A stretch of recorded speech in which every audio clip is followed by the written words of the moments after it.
ہوگی؟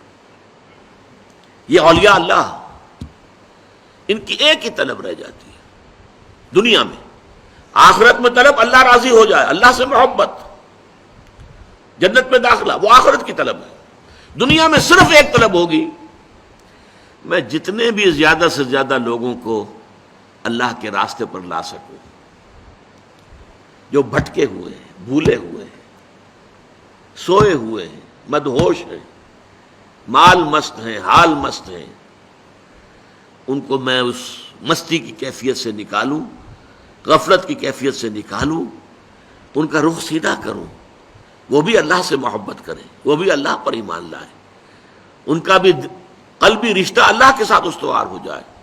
یہ ہوگی ان کی اصل طلب، یہ ہوگی ان کی اصل خواہش۔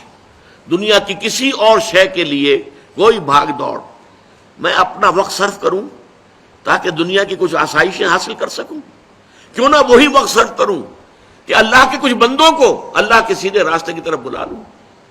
میرا اپنا وہی وقت ہے نا۔ میں اگر تعیشات کی فکر کروں گا تو کچھ وقت لگانا پڑے گا، محنت کرنی ہوگی، کچھ کمانا ہوگا، کما کر میں اپنے لیے عیش کے سامان فراہم کر سکوں گا۔ یہی میرا اصل سرمایہ، میرا وقت ہے۔ اس وقت کو کیوں نہ میں لگاؤں کہ کچھ اللہ کے بندوں کو سیدھی راہ پر لے آؤں۔ حضور نے فرمایا ایک مرتبہ حضرت علی سے رضی اللہ تعالی عنہ، یا علی ان یہدی اللہ بک رجلا واحدا خیر لک من حمر النعم، اگر اللہ تعالیٰ تمہارے ذریعے سے کسی ایک انسان کو بھی ہدایت دے دے تو یہ تمہارے لیے سرخ اونٹوں سے بڑی دولت ہوگی۔ عرب کی اصل دولت اونٹ، نر اونٹ ہو، جوان ہو، کیا کہنے ہیں، مادہ ہے، گابھن ہے، کیا کہنے، بڑی دولت ہے۔ اور سرخ اونٹ جو ہے ان کے ہاں بہت قیمتی شمار ہوتا تھا۔ ان یہدی اللہ بک رجلا واحدا، ہدایت دیتا اللہ، تم نہیں دے سکتے، تمہارے ذریعے سے اللہ ہدایت دے دے۔ یہ ہے اصل الفاظ۔ حضور اپنے بارے میں فرماتے ہیں اللہ معطی وانا قاسم، دینے والا، عطا کرنے والا صرف اللہ ہے، میں تو تقسیم کرنے والا ہوں۔ انا القاسم، تقسیم کرنے والا، معطی، عطا کرنے والا، دینے والا وہ اللہ ہے۔ داتا وہ ہے اور کوئی داتا نہیں، داتا ایک اللہ ہے، دینے والا وہ ہے۔ انا القاسم، میں تقسیم کرنے والا ہوں۔ ہدایت اللہ دے گا، لیکن تمہارے ذریعے سے تم ذریعہ بن جاؤ اس کی ہدایت کا، تو یہ تمہارے لیے سرخ اونٹوں سے بہتر ہے۔ دیکھیے اس میں ذرا تھوڑی سی بات سمجھ لیجئے، یہ جو نقشہ ہے یہ ہمارے صوفیاء کرام اولیاء اللہ پر 100% راست آتا ہے۔ شیخ معین الدین اجمیری کیا کرنے آئے تھے یہاں؟ کوئی ایکسپورٹ امپورٹ کا کاروبار کرنے آئے تھے؟ جائیداد بنانے آئے تھے؟ علی حجویری رحمۃ اللہ علیہ تو اس وقت آئے ہیں یہاں جہاں پہلے یہاں مسلمانوں کی حکومت قائم ہو چکی تھی۔ اس اعتبار سے ان کا یہاں آنا اتنی بڑی بات نہیں ہے، مسلمان حکومت پہلے قائم تھی، یہاں آ گئے، بیٹھ گئے۔ اور معین الدین اجمیری یہ اس وقت گئے ہیں جبکہ راجپوتانے کے اندر عین راجپوتوں کا گڑھ اجمیر، وہاں تو ہندوؤں کی حکومت ہے، رائے پتھورا کی حکومت، وہاں جا کر بیٹھا اللہ کا بندہ۔ کوئی خوف تھا اسے کہ ہندو مجھے ختم کر دیں گے؟ کوئی خوف تھا کہ یہ رائے پتھورا میرا کیا کرے گا؟ اور ان کی زندگی کا مقصد کیا تھا؟ صرف لوگوں کو اللہ کی طرف دعوت دینا، شرک کی گندگیوں سے نکالنا، توحید کے آب حیات سے روشناس کرانا، یہی مقصد تھا۔ روکھی سوکھی کھا رہے ہیں۔ یہ بابا فرید رحمۃ اللہ علیہ، ان کا معاملہ بھی یہ ہے، یہاں بھی اسلامی حکومت قائم ہو چکی تھی، لیکن اس علاقے کے سارے جو قبیلے راجپوت ہیں، وٹو اور سیال، جو اس علاقے کے سب سے زیادہ طاقتور قبیلے، دونوں کے دونوں جو ہیں، انہی کے ہاتھ پر ایمان لائے۔ ان کا حال کیا تھا؟ پانی میں نمک ڈال کر اس سے روٹی کھا رہے ہیں، کچھ نہیں ہے اور، پانی میں نمک ڈال کر تاکہ روٹی ذرا حلق سے نیچے اتر سکے۔ یہ لیکن کام کیا تھا؟ اللہ کے بندوں کو اللہ کی طرف بلانا۔ تو یہ نقشہ تو ہمارے سامنے آ جاتا ہے اس لیے کہ یہ ہمارے لیے بڑا معروف ہے۔ صحابہ کرام کے نقشے کو ہم نہیں سمجھتے، صحابہ کرام ایک اس سے بلند تر لیول پر کام کر رہے تھے، نظام باطل کو ختم کرنا۔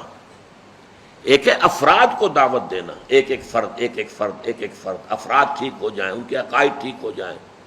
ایک ہے غلط نظام جو سر کے اوپر مسلط ہے، باطل کا نظام جو غالب ہے، قائم ہے، نافذ ہے، شہنشاہیت، قیصر روم کی شہنشاہیت، کسریٰ ایران کی شہنشاہیت، اس کا خاتمہ کرنا، جس کے لیے کہ ایک صحابی کا قول آتا ہے، جب ایرانی سپہ سالار نے پوچھا کہ تم کیوں ہم پر حملہ آور ہو گئے ہو؟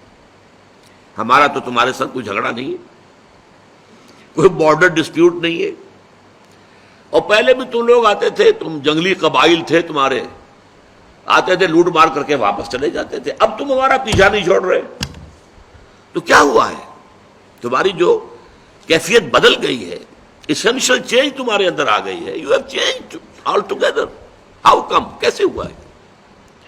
اس پر جواب دیا گیا، انا قد ارسلنا،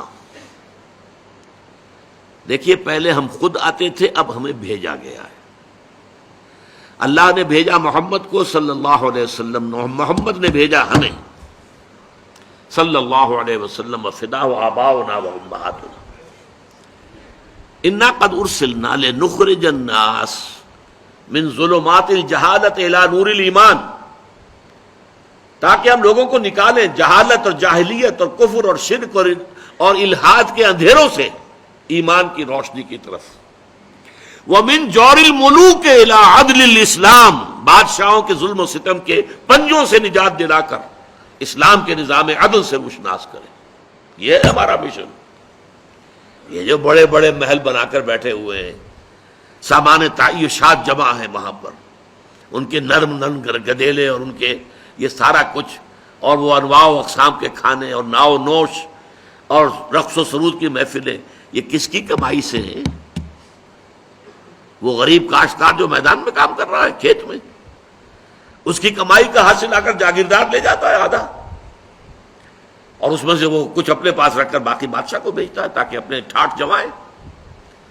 ان کی کمر ٹوٹی جا رہی ہے، ان کے بچوں کے لیے بنیادی ضروریات نہیں ہیں، سال بھر کے دانے بھی نہیں بچتے ان کے پاس، اور ان کا حال یہ جو ظلم ہے، ظالمانہ نظام ہے، اس نظام کو ختم کر کے، اور وہ عادلانہ نظام جس میں عمر فاروق بیٹھے ہوئے نظر آئے کہ چٹائی پر بیٹھے ہوئے، نہ کوئی محل ہے، نہ کوئی گدیلے ہیں، نہ کوئی مور چھل ہے، کچھ نہیں، ایک عام انسان کی سطح پر۔ یہ مشن تھا صحابہ کرام کا، اور یہ بہت اونچا مشن تھا، بہت اونچا مشن تھا۔ یہ صوفیاء کرام کا مشن اس لیول پر تھا کہ افراد کو بدلنا ہے، نظام کو چیلنج انہوں نے نہیں کیا، جبکہ اصل میں صحابہ کرام نے اصل ٹکر نظام سے مول لی۔ نظام جب ختم ہو جائے گا غلط، تو ظاہر بات ہے کہ اب عام لوگوں کے لیے ان کے ذہن بھی کھل جائیں گے، بات کو سمجھنے کے لیے تیار ہو جائیں گے، ان کے دل جو ہے وہ آمادہ ہوں گے کہ اب وہ بات کو سمجھیں۔ یہ ہے اصل میں اولیاء اللہ جو ہمارے ہاں ہمارا ایک تصور ہے صوفیاء کرام کے بارے میں، اور صحابہ کرام کا جو رول تھا، یہ دونوں اپنی جگہ پر نہایت ہی مستحسن رول ہے، دونوں کردار بہت عمدہ ہے، لیکن یہ کہ ان میں سے ظاہر بات ہے کہ فضیلت جو ہے وہ صحابہ کرام کے رول کو ہے کہ انہوں نے نظام جو ہے، نظام باطل ظالمانہ نظام کو شیٹر کر کے رکھ دیا۔